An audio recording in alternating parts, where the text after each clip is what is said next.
croissant. Ça a duré environ 1 an. Et le résultat, ce sont des petits ghettos, pas les grands. Le résultat a été environ 800.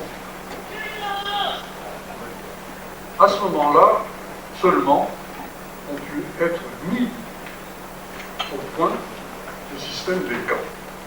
Attention, non pas des camps de concentration, mais des centres de mise à mort. C'est quelque chose de différent. Car on connaît, Dieu merci pour la France, on connaît en France la majorité des camps de concentration, puisque les Français ont eu le malheur de s'y trouver. C'est Buchenwald, c'est Dachau, c'est Bergen-Belsen, c'est Mauthausen, c'est Ravensbrück, c'est Sachsenhausen, c'est Stuttgart, etc.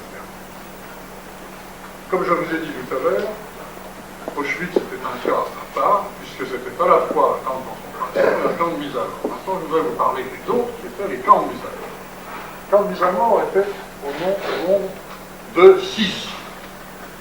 Donc, je pourrais vous en donner la carte, enfin, si vous voulez. C'était essentiellement Treblinka, qui était derrière soir de Varsovie. C'était Chelmno, qui était le déversoir de Wittgenstein, Lodz. C'était Majdanek, qui était le déversoir de Dublin. Et c'était Belzec, qui était le déversoir de Londres. Les résultats de ces différents camps ont été les suivants. Auschwitz, 1 million. Treblinka, 750 000. Belzec, 550 000. Sobibor, 200 000. Chelmno, 150 000. Majdanek, etc.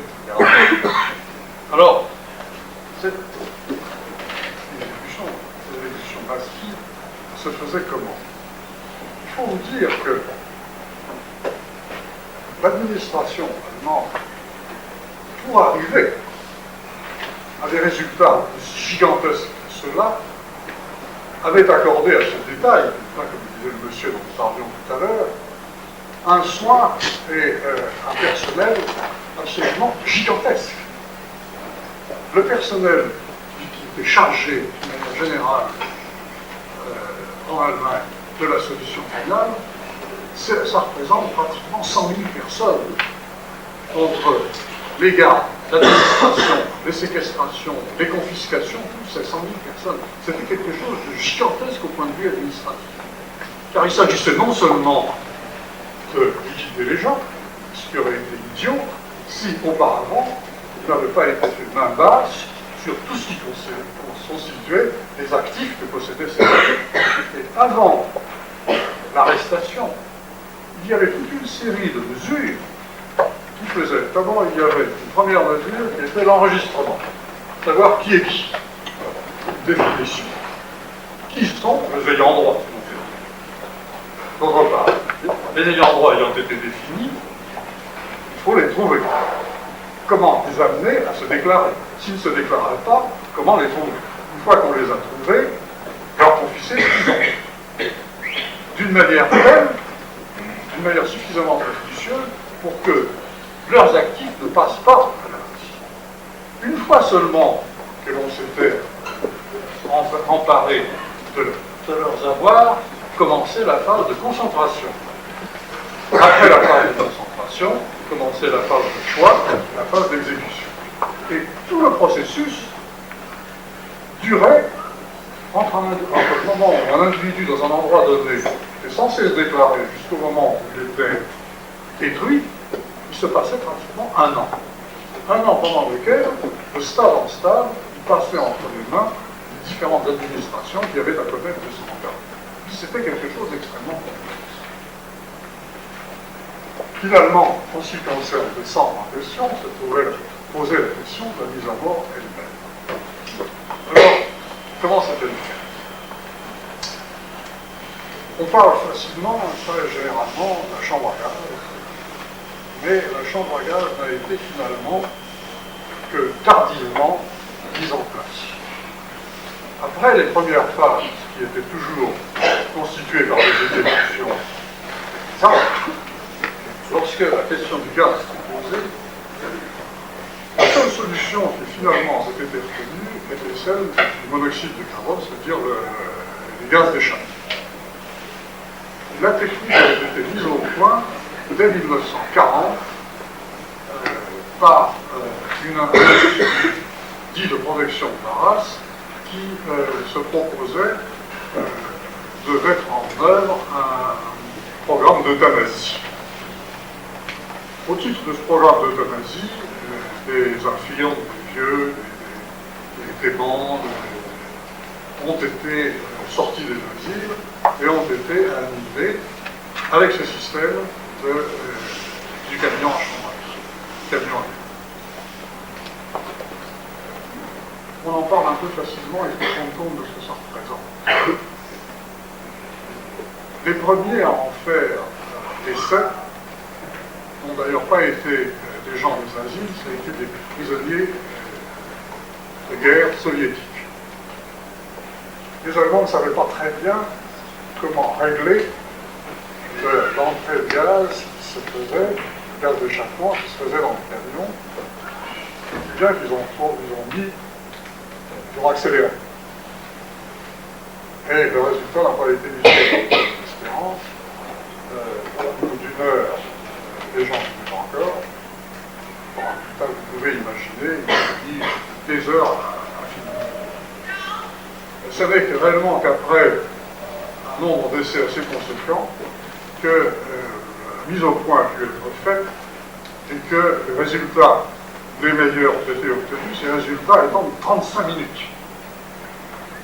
C'est-à-dire qu'entre le moment où on ouvrait les gens dans le camion, le moment où on ouvrait les portes et où 95 sur 100 gens étaient morts, se passait 35 minutes. Parce que les camps dont je vous ai parlé, sauf Auschwitz, ont été institués, ils ont tous fonctionné avec ce système. Car il n'existait pas de guerre. Et ça n'est que tout à fait par hasard que le commandant d'Auschwitz, Peuss, quand il a pris son commandement, s'est rendu compte qu'il existait un gaz dont on se servait pour toute la désinfection de ces, avec des soldats en campagne, la désinfection était quelque chose d'important, la désinfection des bateaux, la désinfection des sous-marins, des cavernes, etc., qui était le cyclone, c'est-à-dire à base d'acide prussique, qui se présentait, suivant les cas, s'il s'agissait de vernis ou d'ératisation, etc., sous une forme plus ou moins concentrée, et qu'on appelait donc le cyclone A, le cyclone B, le cyclone C, le cyclone D. Et il s'est dit, au fond, si on utilisait le cyclone B, eh bien, on arriverait à asphyxier les gens beaucoup plus rapidement qu'avec le gaz d'échappement. C'est de cette façon-là que le cyclone B, que l'on connaît comme étant le gaz des chambres à gaz, a été utilisé. Et c'est de cette façon-là qu'un million de personnes a été liquidé à Auschwitz. Je voulais vous dire ça parce que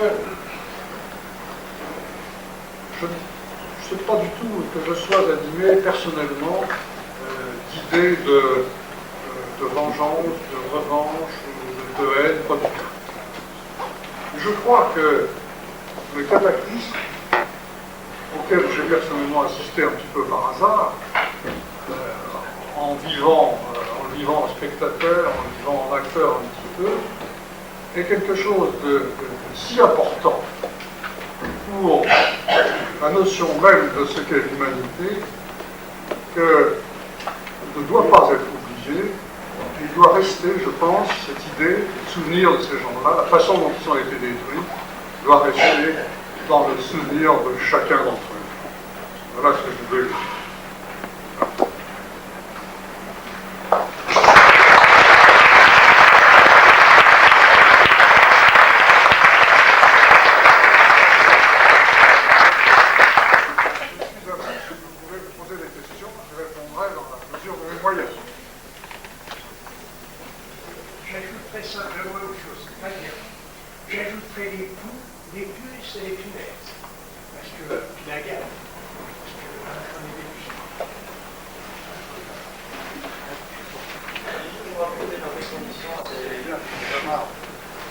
Mauvaise oreille, des fois.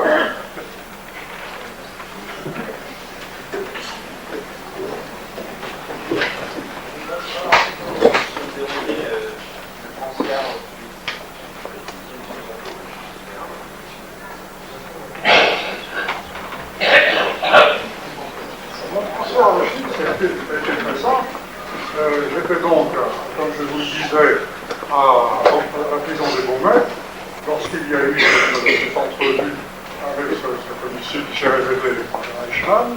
Le lendemain de ce jour-là, j'ai été transféré, enchaîné par train sur Drancy, et le surlendemain de Drancy sur Auschwitz, dans un convoi qui faisait 1400 personnes et qui a duré 4 jours.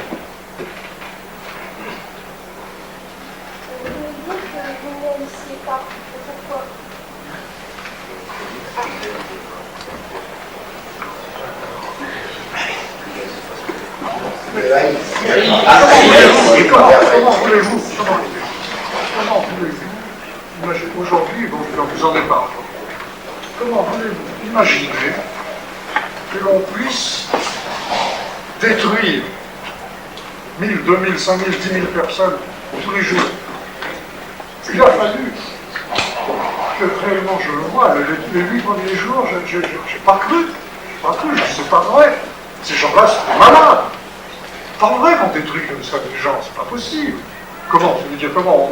On bourre 2000 personnes dans une chambre à gaz et puis après ça on les brûle. 1h30 après, il reste plus que de la fumée, c'est pas possible. C'est pas possible. Et il s'est passé quelques jours, et un des premiers boulots que j'ai eu à faire était le suivant. Dans les premiers temps d'Auschwitz, il y avait des chambres à gaz, mais il n'y avait pas de crématoire. Pas d'installation. Donc, une fois que sortaient les gens qui étaient gazés, et vous avez creusé une gigantesque fosse, les gens étaient emmilés là.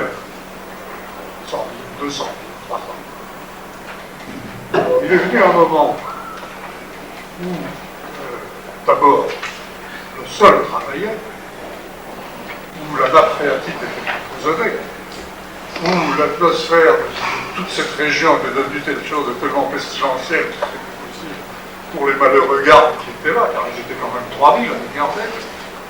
Et surtout, a commencé à se faire jour l'idée que la fin de la guerre pouvait peut-être pas être favorable à l'Allemagne, qu'à ce moment-là, les comptes seraient demandés.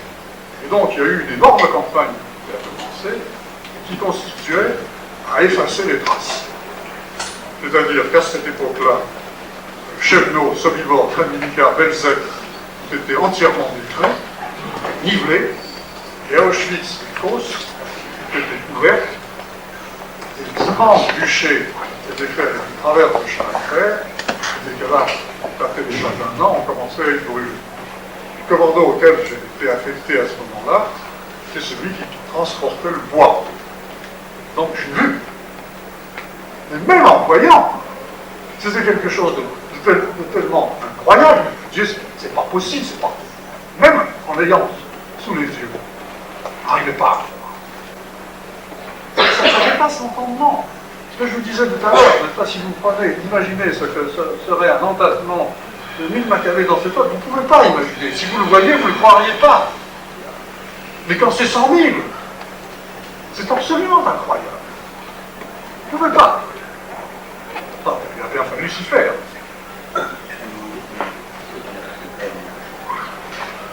Pourquoi j'ai pas de haine? Ben, je vais vous dire. Il est probable que si j'avais été déporté par hasard, pris par hasard, du droit, et que j'ai traversé ce que j'ai traversé, j'aurais probablement de la haine. Mais étant donné que j'ai été pris combattant, et que j'ai estimé que ma déportation était une suite, un peu curieuse, mais une suite du combat que je menais. J'estimais que dans ce combat, j'avais raison. Je dois dire que c'était assez simple à l'époque. Aujourd'hui, les choses paraissent beaucoup plus compliquées. C'était assez simple, on était les bons. Puis les autres étaient les mauvais. Il n'y avait pas de doute, c'était vrai, c'était comme ça. On était certainement les bons et les autres étaient certainement les mauvais. Donc notre supériorité à nous, c'était d'être les bons. D'être les bons, ça nous donne des droits, ça nous donne des devoirs. À partir du moment où je me serais laissé aller moi-même à la haine, je serais déconsidéré, non seulement vis-à-vis de moi, mais vis-à-vis par rapport, si vous voulez, à la mission que, au fond, j'incarnais un petit peu, peu nativement d'ailleurs, en disant je combats pour le bien. C'est ça. La supériorité que je prétendais avoir par rapport aux autres m'interdisait d'avoir par la suite de la haine. Vis-à-vis de gens, attention, vis-à-vis de gens qui n'étaient pour rien. Il est bien certain que, mettant la main sur un membre quelconque des Alsace Commando, je lui aurais fait la peau, c'est certain. Peut-être sans haine, je lui aurais fait la peau. Mais en vouloir, en disant l'Allemagne entière, dans ses enfants, ses petits-enfants et tout ça, c'est pas vrai. C'est pas vrai.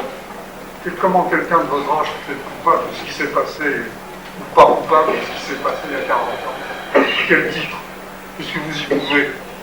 Qu'est-ce qu'un jeune garçon ou une jeune fille de 15, 16, 17 ans d'Allemagne, il peut, et son père était PASS éventuellement, un malheureux, il ne peut rien. J'aurais bonne mine, moi, l'emploi de poing. Vous comprenez ça? Ceux qui ont été des SS ont eu des parents qui auraient très bien pu ne pas être des SS, qui auraient très bien pu être aussi des Allemands gentils, sympathiques et tout ça. Hein? Parce que vous avez dit tout à l'heure, ce qui est exact, c'est que l'Allemand le plus gentil lorsqu'il est tout seul devient d'une férocité indiscutable lorsqu'ils sont en groupe. Bien. Bon, aujourd'hui, ils ont une relative facilité qui progresse à l'œil. Bon. Il est certain que ces gens-là ont tout intérêt à être complaisants aussi bien avec les Russes, ne serait-ce que pour faire disparaître ce fameux mur que nous, Français, qui sommes beaucoup trop humains, hein, à mon avis, retrouvons. Mais je pense qu'aujourd'hui pour demain, ces Allemands qui sont si sympathiques, se retrouvent que la houlette d'un type vert, ils remarcheront, ils repartiront. Et par exemple, notre rôle, ça consiste à être vigilant, parce que l'Allemand est quand même lui-même un travailleur, un discipliné, grosse qualité, mais c'est aussi un chercheur, et un chercheur mystérieux. J'ai entendu à la radio, et ça a été dit une fois, une information disant qu'actuellement, en Bavière, ils creusent un trou de 14 km de profondeur. Je ne pense pas que ce soit pour faire visiter les autres. Alors, faut-il faire attention? Bien sûr, d'une manière générale, il faut faire attention, non pas seulement d'abord en ce qui concerne les Allemands, mais en ce qui concerne tout le monde, à commencer par nous. Si, je vous assure, écoutez, moi j'ai été, les types qui m'ont arrêté étaient de la Gestapo, d'accord? Française. Les types qui m'ont cassé la gueule étaient des types de la Gestapo française. Ils ont été, on leur a d'ailleurs fait la peau immédiatement après. Vous avez... Moi, je me souviens lorsque j'étais étudiant, il parlait de cette époque où on passerait bien tous les soirs. Je me souviens des francistes de Bucard, le PPF de Doriot, les tableaux du roi, tous les soirs, j'ai retrouvé cette histoire de l'autre côté. On peut faire n'importe quoi, n'importe où. Les Allemands, bien sûr, mais les Slovaques ont été mieux. Les Croates ont été mieux. Les Roumains ont fait... Les Roumains. Les Roumains ont exécuté les plus grands massacres unitaires de toute la guerre. Ça s'est passé à Odessa, dans les souterrains d'Odessa, 1946. Attention, ça n'était pas des SS roumains. C'était des Roumains en tant que tels. Les Ukrainiens, pas mieux. Alors, que les styles d'organisation des Allemands, dans cette perspective-là, que nous définissons, aient eu des résultats absolument étonnants et certains, parce qu'aucune nation n'aurait eu l'idée de s'organiser d'une manière telle pour exécuter la solution finale. Ça, c'était réellement un fait allemand d'organisation. Mais, si l'on regarde,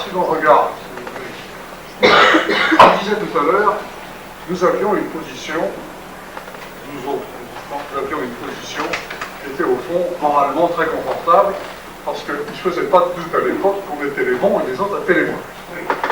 C'était très simple. À l'époque, c'était simple. Aujourd'hui, mais à l'époque même, je me souviens d'une discussion à l'intérieur du camp, avec des camarades qui étaient communistes. Et on leur posait toujours la question, à ce moment-là, dites donc, qu'est-ce que vous pensez de ce qu'ont fait les soviétiques en 1939 jusqu'au moment de la déclaration de la guerre de la Russie? C'est la question qui lui gênait aujourd'hui, puisqu'ils étaient alliés des Allemands. Il est certain que pendant cette période, les Russes n'ont pas été beaucoup plus tendres, même un peu plus vite que nous étaient les Allemands. Et quand par la suite on leur parlait des camps de la Colima, moi-même, je dois dire, pour mon confort, étant donné qu'on était les bons et qu'ils étaient les bons aussi, la première fois que j'ai entendu parler de l'archipel du Goulag, j'ai dit c'est pas vrai. Je l'ai nié pendant très longtemps, jusqu'au moment où effectivement j'ai eu dessus. Aujourd'hui, je dis, les choses sont quand même relativisées. Je ne veux pas du tout. Le dernier a apporté une quelconque excuse aux Allemands. Je dis simplement ceci. Je ne suis pas sûr que finalement cet épisode absolument horrible de l'histoire de l'humanité, qu'est la période du nazisme, n'est pas, dans l'histoire de l'humanité et même dans l'histoire de l'Allemagne, une espèce de parenthèse. Car en fait, l'Allemagne existe depuis quand? Avant 1860, il n'y avait pas d'Allemagne. Qu'est-ce que fait l'Allemagne actuelle à l'époque? C'était une poussière de principauté plus la Prusse. Est-ce que l'on peut dire que la Prusse, dans ses rapports avec le monde de manière générale, et avec la France en particulier, il y a certainement un professeur d'histoire ici, je ne le dira pas, la Prusse ne s'est pas marquée par une hostilité ou par une sauvagerie particulière dans l'histoire. Au contraire. Au contraire. Je me souviens un jour, on va terminer par là, il se trouvait que j'étais à Lisbonne et je négociais un contrat pour les bateaux pour la marine portugaise. Et j'avais comme concurrent le plus grand chantier allemand, qui était le chantier Blumenfoss de Hambourg, qui était le chantier qui avait construit Bismarck. Donc, le représentant de ce chantier était le prince von Reuss, mon âge. Bien, beau gosse, marrant, on sortait, je crois, on rigolait. Et tout doucement, on se dirigeait vers ce qui pouvait devenir une amitié. J'avais une espèce de réticence. Un jour, je lui dis, écoutez, il me semble qu'on risque de devenir amis. Alors, avant, je voudrais vous dire qui je suis, ce que j'ai fait, puis vous allez être gentil, vous allez faire pareil. Et si à la suite de ça, tâchant tous les deux d'être réellement aussi sincère que possible.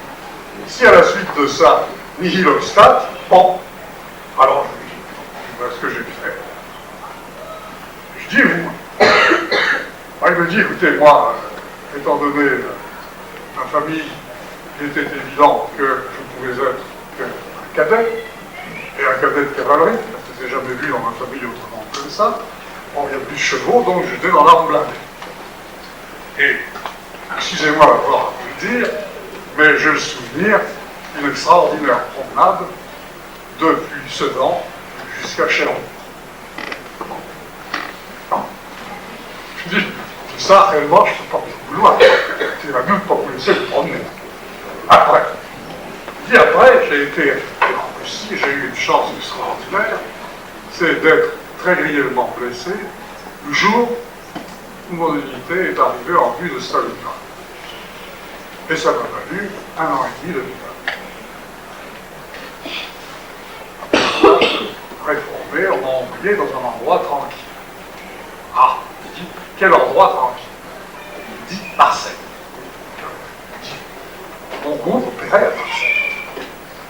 Et je croyais de toute bonne foi que je faisais vivre les Allemands de Marseille dans une terreur absolue, en disant chaque fois qu'ils vont au cinéma, ils doivent se passer, quand ils vont dans une boîte, penser que ça va sauter.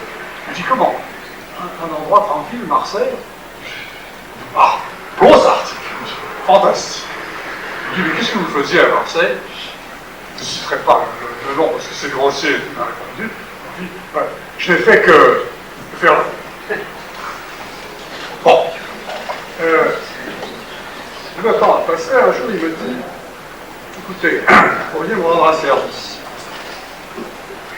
La maison de ma famille a été détruite, pratiquement toutes les maisons de ma famille en Allemagne, et avec elle, les archives de ma famille. Or, il se trouve que l'arrière-arrière-grand-père, comme tous les autres d'ailleurs, était général, et il était général de la Grande Armée, parce que Prussien. Et il a fait la campagne de Russie, avec la Grande Armée. Et au retour, en 1813, il a été tué sur l'Alster, à côté de Hambourg. Et malheureusement, tous les dossiers ont été perdus. Étant donné qu'il faisait partie de l'armée française, puisque vous pourriez voir à Vincennes, le service historique de l'armée, si ce dossier existe. Et donc, je suis donc allé à Vincennes, le service historique, Creuse, Prince 2, 10 minutes après, le dossier. Général français. Russe, c'était ça, à l'époque. Alors, bien sûr, après, elle s'est alliée avec les Russes, tout le monde s'est allié avec les Russes. Il n'y avait pas, si vous voulez, du temps de Frédéric, il n'y avait pas, regardez, Frédéric Voltaire, Frédéric Diderot. Il n'y a pas, si l'on parle d'ennemis héréditaires, de siècles et de siècles d'hostilité entre la France et l'Allemagne. C'est un truc qui date réellement du XIXe siècle. Ça n'empêche pas que ce qu'a réalisé en matière de sauvagerie et de destruction l'Allemagne de cette période-là est quelque chose qui est sans comparaison avec tout ce qui a existé dans toute l'histoire du monde. Mais je crois sincèrement, je veux croire, parce que malgré tout, il faut qu'ils vivent. Puis nous, pas nous qui sommes en justice, pas vous, pas nous, c'est eux. Pour eux, il vaut mieux que ça ait été des parents. Je crois.